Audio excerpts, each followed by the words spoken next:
రోజు 2 స్పూన్లు lion date syrup గోరువెచ్చని పాలల్లో కలుపుకుని తాగొచ్చు. లయన్ డేట్ సిరప్ ప్రతిరోజు 2 స్పూన్లు.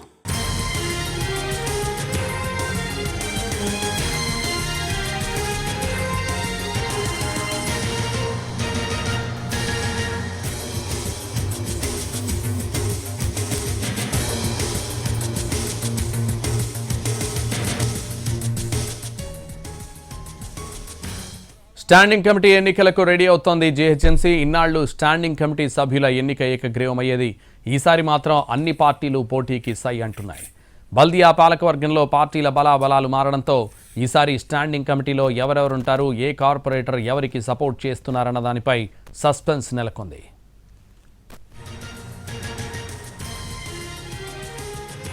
జీహెచ్ఎంసీలో 3వ స్టాండింగ్ కమిటీ గడువు ముగిసింది.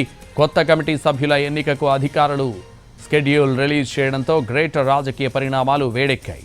నిన్న మొన్నటి వరకు అవిశ్వాసం తెర మీదకి రాగా ఇప్పుడు స్టాండింగ్ కమిటీ అంశం చర్చనీయాంశంగా మారింది. నిన్నటితో పాలక మండలికి 4 ఏళ్లు పూర్తయింది.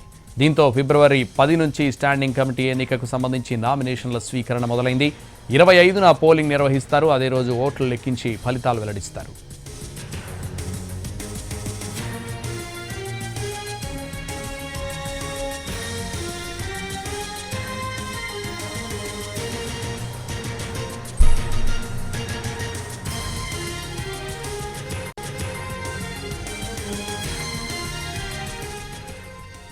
స్టాండింగ్ కమిటీ ఎన్నికలకు రెడీ అవుతోంది జీహెచ్ఎంసీ. ఇన్నాళ్లు స్టాండింగ్ కమిటీ సభ్యుల ఎన్నిక ఏకగ్రీవమయ్యేది.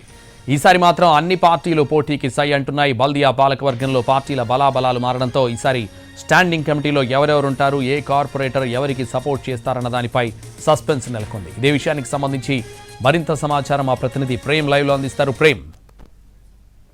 Thank you Santosh. అయితే గత రాష్ట్రం ఏర్పడ్డప్పటి నుంచి కూడా ఏదైతే జీహెచ్ఎంసీకి సంబంధించినటువంటి స్టాండింగ్ కమిటీ ఎన్నికలు ఇప్పటివరకు జరిగినటువంటి దాఖలాలు కూడా లేకుండా ఉండేది. అయితే ఎప్పుడైనా కూడా అంటే గత 10 సంవత్సరాలుగా చూసుకున్నట్టయితే అటు బీఆర్ఎస్ పార్టీ అధికారంలో ఉన్నటువంటి సమయంలో కావచ్చు, అలాగే ఆ తర్వాత మొన్నటి వరకు కొనసాగినటువంటి ఈ యొక్క స్టాండింగ్ కమిటీ కూడా పూర్తి స్థాయిలో కూడా ఏకగ్రీవంగా ఎన్నుకున్నటువంటి స్టాండింగ్ కమిటీగానే కొనసాగింది. అయితే మొట్టమొదటిసారిగా ఇప్పుడు రాష్ట్రంలో ఉన్నటువంటి పార్టీల్లో కావచ్చు, అలాగే ప్రస్తుతం రాష్ట్రంలో అధికారంలో బీఆర్ఎస్ పార్టీ పోయి కాంగ్రెస్ పార్టీ అధికారంలోకి వచ్చిన తర్వాత ఇటు బీఆర్ఎస్ ఉన్నటువంటి కొంతమంది కార్పొరేటర్లు అటు అధికార కాంగ్రెస్ పార్టీలో చేరిన తర్వాత కూడా ఇప్పుడు పూర్తి స్థాయిలో ఏ ఒక్క పార్టీకి కూడా పూర్తి స్థాయిలో మెజార్టీ కార్పొరేటర్లు లేని నేపథ్యంలో కూడా అన్ని పార్టీలు కూడా పోటీకి సిద్ధమవుతున్నారని కూడా చెప్పుకోవచ్చు. అయితే ఈ నేపథ్యంలోనే అటువంటి ముఖ్యంగా చెప్పాలంటే ఏదైతే 150 మంది కార్పొరేటర్లకు 10% లెక్కగా 15 మంది స్టాండింగ్ కమిటీ మెంబర్లు ఉంటారు. అయితే ఈ యొక్క స్టాండింగ్ కమిటీ మెంబర్స్కి మేయర్ కూడా ఏదైతే చైర్మన్ కూడా వ్యవహరిస్తుంది. అయితే ముఖ్యంగా చెప్పాలంటే ప్రతి సంవత్సరానికి